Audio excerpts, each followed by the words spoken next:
What's up, everybody? Brent Axe here from syracuse.com, and we are live on the syracuse.com Syracuse Orange Basketball Facebook page. I feel like Jimmy Fallon right now. It's late night with the Axe Man here, and we're coming to you after a loss at the Carrier Dome for the Orange. That one's going to sting. Syracuse falling to NC State 74-70 is your final score at the Dome as Jim Boeheim just wrapped up what was a pretty brief press conference, didn't have much to say following this win, other than Syracuse struggled to get up on the three-point shooters. NC State, I believe, was 7 of 13 in the second half. It might be off by 1 or 2 there. But at one point late in this game, was 7 of 13 from the three-point line in the second half, and that was the big difference for NC State in this game as they hit the three-pointers they needed to down the stretch. Syracuse kept pace. O'Shea Brissett with 25 points. Tyus Battle with some big plays. Frank Howard, who missed some free throws down the stretch. I think that was another big thing in this game for Syracuse as well. But O'Shea Brissett had a shot at a three-pointer late in the game, and he was brilliant in this one tonight with 25 points. One of his best games in a Syracuse uniform by far. One of his most confident games in a Syracuse uniform by far, but just couldn't come up with the one he needed at the end. And Syracuse loses tonight 74-70 to NC State. So, the three-point shooters was a big thing. There were some other factors in this game. Certainly, I think the officials had a little too much say in this game. And look, Syracuse got more of the calls in this one. But ultimately, it was not getting on those three-point shooters. And NC State beats the Orange for just the second time in the Carrier Dome. So if you are joining us here, late night here, and Lynn, the final score was 74-70. NC State beating the Orange. Appreciate you staying up late with us here. If you're with us live, if you're watching the replay the next day, maybe a lot of you catch this on YouTube or in my recap the next day. Appreciate you checking this out as well. So we mentioned the three-point shooters. That was big. The NCAA tournament implications for this game are big. But it's not over for Syracuse. But the road just got rockier. I mean, Syracuse pretty much tonight, had they been able to beat NC State, could have swapped places in Joe Lunardi's bracketology and Jerry Palm's bracketology. I mean, there's over 100 bracketologies these days. And it's interesting. I'm not sure if you guys are familiar with the website, the Bracket Matrix. If you're not, there's a great website that you should follow a lot over the next month. It's thebracketmatrix.com. And what they do is they kind of gather up over 100 bracketologies. And they, just add it up. And when I looked today, Syracuse was in 72 of possible, I think, 106 brackets that this website tracks. NC State was only in 58 of those. So according to the Bracket Matrix, Syracuse was in, NC State was out. So NC State gets a win that they needed. And they'll flip spaces with Syracuse, I think, when we look tomorrow. Joe Lunardi, in his bracketology, I had a chance to talk to Joe on the radio today, had Syracuse as one of the first 4 out, and NC State as one of the first 4 in to the NCAA tournament, as one of 9 ACC teams in the game. Joe Salzone, ladies and gentlemen, hanging out in the chat. In 10 words or less, no, I'm afraid I can't do that for you, Joe. That would kind of defeat the purpose of this whole thing. Good question, though. So, they needed this one from an NCAA tournament standpoint. It doesn't completely sink their battleship, per se. It's only February 14th, but it's getting late early, too. Syracuse has plenty of Quadrant 1 wins ahead of them. And if you're not familiar with this Quadrant 1 win, Chris, what's happening? Good to see you. Glad you guys could hang out with us here late night. Appreciate that. So if you guys, I'm sure you've been following, but if you're not familiar with what quadrants are, it's kind of the new way the NCAA selection committee is looking at things. It's all basically, it used to be by RPI. They're still using the RPI, but based on certain parameters of the RPI, there are Quadrant 1, Quadrant 2, Quadrant 3, Quadrant 4 wins. So at this point, teams that qualify for Quadrant 1 wins, those are the most valuable. Syracuse is 1 and 5 in that category. So they don't have enough. NC State has 4 Quadrant 1 wins. They have some really impressive wins this year. Arizona, North Carolina, Duke amongst those. So that weighted heavily on NC State's side. But if Syracuse had been able to win this game tonight, they pretty much would have flipped spots. And Syracuse would have, in the old category of if the season ended now, that 9th spot in the ACC.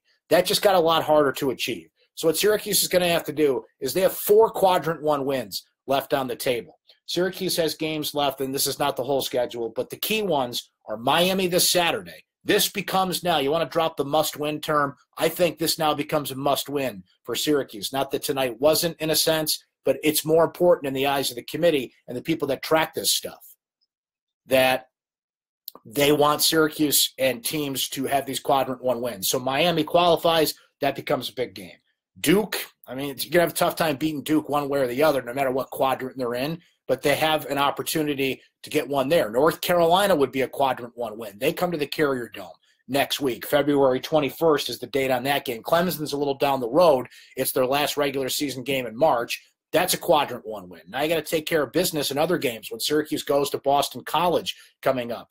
So the room for error got a lot slimmer tonight. That's the problem with this game. So that's where it stands from an NCAA tournament standpoint. Some really intriguing things from this game. We mentioned how good NC State was shooting the three ball. Syracuse's defense was uncharacteristically bad tonight. They did not get out on shooters. They were not, their typical selves defensively. NC State turned the ball over a bunch. This is a remarkable stat. So Syracuse beat NC State tonight, points off turnovers, 32-14. NC State had 15 turnovers, and Syracuse, let me correct myself there. NC State had 19 turnovers, and Syracuse got 32 points. NC State had 15 turnovers, but only had 14 points off those turnovers. That was a huge wing Syracuse's way. The Orange at the free throw line, unfortunately, as you know, hashtag free throws matter. Syracuse was 17 of 29 from the free throw line tonight. Or 19 of 27, pardon me. That's 70%. Either way, not good enough. Frank Howard had that chance at the end. Now, he missed the first one with Syracuse down 73-70. Then you're trying to miss the second one on purpose to get the ball and get a shot up. But free throws really cost Syracuse where it mattered and what turned out to be a tight game. That was a key stat in this one. So those were two real big shooting stats. Where the stats lie, Syracuse, this is the first time this season that they have lost a game where they out-rebounded the other team. 35-33, but didn't get the win there. So that stat kind of blew up in their face, and that's because defense didn't back up this team. Now, O'Shea Brissett, Tyus Battle, Frank Howard combined for 58 points tonight. O'Shea Brissett at 25 points. I think his best game in a Syracuse uniform, confident, getting open shots, just looking like the player that I think we've all been waiting to see this year, and is capable of being a great player this year. So it's a shame that Syracuse kind of wasted O'Shea Brissett stepping up for Tyus Battle and Frank Howard, who are both good in their own right. Frank, kind of had that yin and yang game. Again, he had 16 points. He had 7 assists, had some turnovers. We mentioned some shots and some free throws at the end that he missed. Tyus Battle was good, not great. He had 17 points. 7 of those came at the free throw line. He kind of let O'Shea take some of the bigger shots and take over this game on an offensive standpoint. Matthew Moyer was back on the floor tonight. He had 8 points and 4 rebounds after not playing the last game. Jim Boeheim kind of called him out after the game, said his dad didn't want him to play. He was looking pretty good tonight. That ankle was moving. And, Pascal Chukwu, add him to the list. He tweaked his back in this game. So he only played 20 minutes, spent time behind the bench with Brad Pike, the trainer, kind of stretching out his back. And now you got to add that to the list. Merrick Dolezaj was limping off the floor tonight. Matthew Moyer's already hurt. We know the litany of injuries this team has had. They only go 6 or 7 deep. Barama only plays 5 minutes tonight. He was not effective. I don't think the injury really affected him that much. I think it was just the way this game was playing. But, that knee always seems to be bothering him in a way. So he didn't have his best night out there tonight. But, Syracuse needs everybody they can get.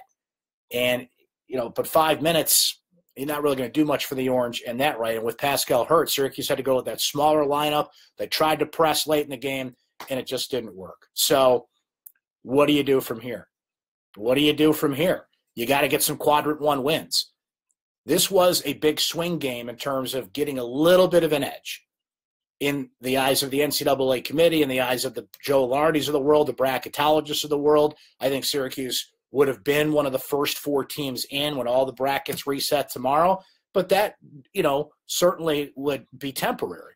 Because if you lose to Miami and you lose some of these quadrant one games that are coming up for Syracuse, then, you knock yourself right back out there. So bottom line, and I think we kind of knew this anyway, Syracuse is going to be riding the bubble. They're in that ACC logjam, but losing tonight clearly you're behind. You were even. You were about to pass some of these teams. They're now the clear 10th or even 11th team in the ACC trying to get that last bid. So your room for error, as we mentioned, has gone down dramatically for the Orange. And how many quadrant one wins will it take? Because you only have one at this point. Do you need, and what's the combination?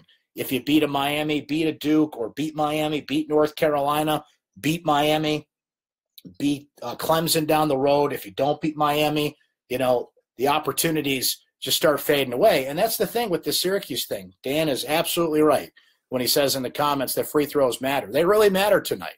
That's not just, a clever hashtag that I use. I mean, it mattered. And look, the officiating was very frustrating, particularly for a 9 o'clock start because, we all need our beauty sleep there, Zebras.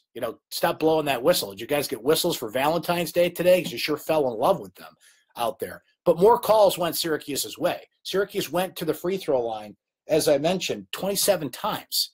So as frustrating as the refs were on both sides, they handed Syracuse 27 opportunities to free throw line. They only hit 19 of them. So, that kind of washes out if you were frustrated with the refs tonight. So, yeah, this one stings for Syracuse for sure. And you got to see how they respond to this. It's a short turnaround. Go to Miami now. Miami just dropped out of the top 25.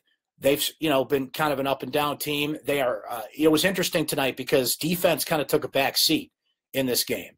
Syracuse did not get in their typical defense. It turned into more of an offensive flow type of game, which I thought would be a welcome relief. And Tony makes a great point there in the comments that the ACC tournament's going to be important. It seems like that's been the case for Syracuse this year. If they keep on the current path, they might need a couple wins in the ACC tournament. But it's more important to get those quadrant one wins. If you don't have enough quadrant one wins, you're going to have to win the ACC tournament in order to get in at this point. But, fair point, Tony. They are certainly going to, it seems, have to stay in Brooklyn 2 or 3 days just to feel as good as possible going into Selection Sunday, which is about a month from now. That's the thing. Like, we're talking about this like the committee gets together tomorrow. There's still a month left, but we know how quickly that could go, particularly if you're not winning some games that you need to win. Tommy asked, which ACC loss hurts the most? I think you mentioned two good ones there, Tommy, Notre Dame and Wake. I think Notre Dame, they've kind of hit the skids a little bit. Injuries really cost that team. Syracuse looked like they would have grabbed a real quality win when they played Notre Dame and lost by 2 at the Dome. But, Notre Dame is one of those teams trying to fight their way back in. Wake really hurt you because of where they're ranked and what quadrant they're in and their strength of schedule and their RPI. So those are two good choices there. Brian says, with Syracuse switching to smaller and therefore a quicker lineup, why is it so difficult to guard the perimeter? That's a great point.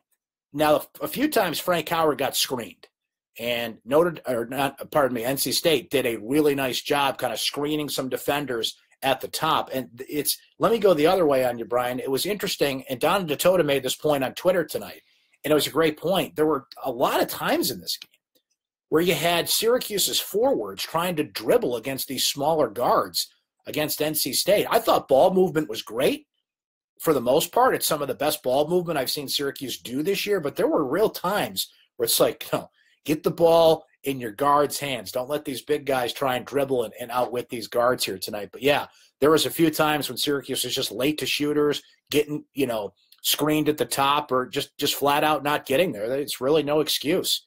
It's a fair point. It's a good observation that you make there, Brian, but they just didn't get there when they needed to. And that's not been typical of Syracuse this year.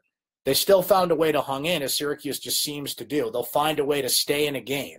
And in this case, by the way, it's not just the three-pointers in the second half. This is the third straight game that Syracuse has given up some sort of buzzer-beating play at the end of the first half. It's incredible to me how tonight it wasn't a three-pointer at least. You had, I think, Johnson for NC State just went through the lane there. But I'm incredulous to that. How every game, it seems, they're giving up that big play at the end of the first half. Those are momentum builders. Those are confidence builders for another team. So we gave you some of the highlights, and well, I think we went over pretty much what everybody did tonight, where Syracuse is at. depth-wise, at least everybody played. That's the good news, but not everybody that had to contribute needed to. Pascal Chukwu took a step down. We mentioned his back is banged up now, and how hurt is Merrick Dolezaj? He played through it. He seemed okay, but, boy, the bumps and bruises are adding up on this team. Anybody else have the MASH theme in their head while they watch this team? It's incredible. Brian adds this point, too. Syracuse was in the bonus with 13:30 to go in the second half. They were in the double bonus with about 9.5 minutes to go. And he says, I know they shot a boatload from the stripe, but they could have shot even more. It seems like they got away from driving to the basket and settled for jump shots. You can make that case. The way the refs were blowing the whistle tonight, might as well take it in. And look at the amount of time Syracuse got to the free throw line in the last 2 games. So they're getting the whistles, and they've figured out how to get players back to the free throw line that need to be there.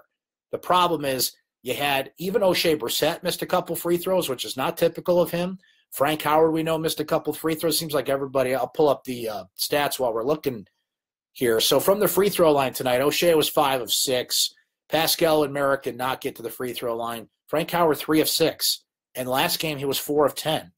Your primary ball handler cannot miss that many free throws when he's going to get to the line that much. Tyus Battle was 7 of 8.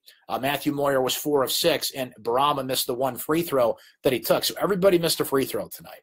And when you're getting to the line 27 times, obviously that can't be the case. Syracuse shot 52% tonight. If you want to look for a positive in a loss, their offense has been much better the last 3 games. They've averaged, so you go coming into this game, it was about 47%, so they're averaging about 48, 49% in their last 3 games. That's encouraging for a team that has really struggled on the offensive end. But not only did they give up the threes, and remember, Wake Forest did the same thing.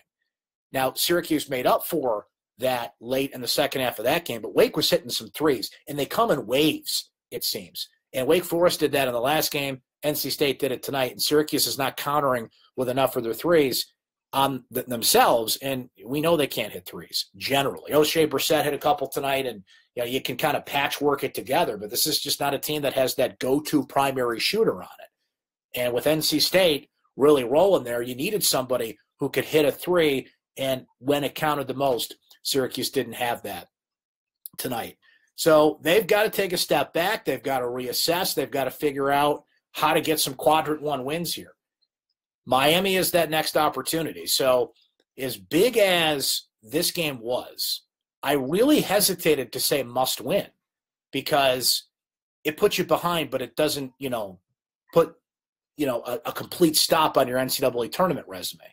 If you can't beat quadrant 1 teams, that'll do it. Because you don't want to be at the end of the year arguing about RPI and Ken Pomeroy ratings and BPI and, hey, look at our percentages. No, who'd you beat? That's what wins arguments in the NCAA selection committee room. And Joe Lunardi, God bless the guy, thought that was enough for Syracuse last year, and it wasn't. The year before that, he had them in and they were out.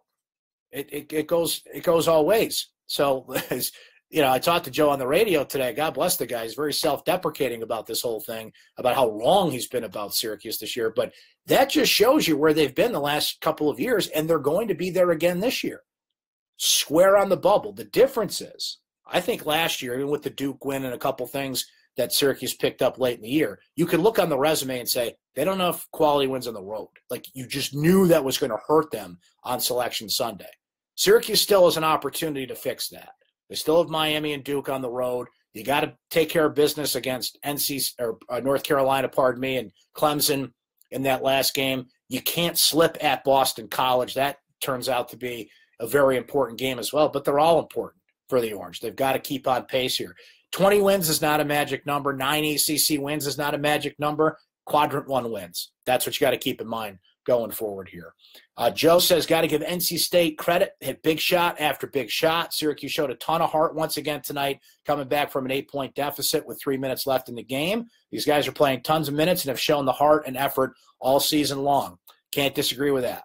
This team plays its butt off. They grind with only 6 or 7 guys in the rotation. Does fatigue catch up to them a little bit? NC State seemed like a little bit of a fresher team because they go 8 or 9 deep, and Syracuse just can't go that deep. But you can't doubt the heart, the grit, and the toughness this team plays with. But, grit doesn't win you games. Defense and making shots and, those little things that didn't add up tonight win you games. Fair point, Joe, but, it's just not a team that tonight hit the shots that they needed to and prevented the shots that they needed to win.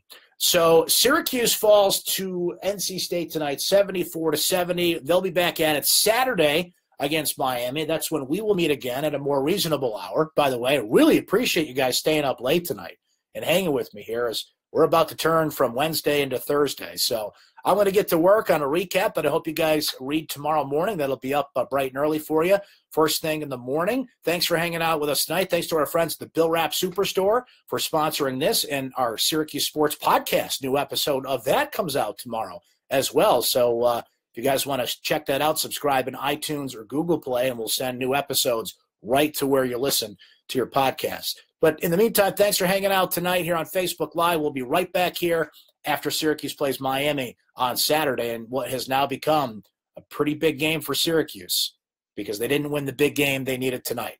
Have a great rest of your, Wednesday night, what's left of it. Have a great Thursday. We'll talk to you again after Syracuse and Miami match up on Saturday.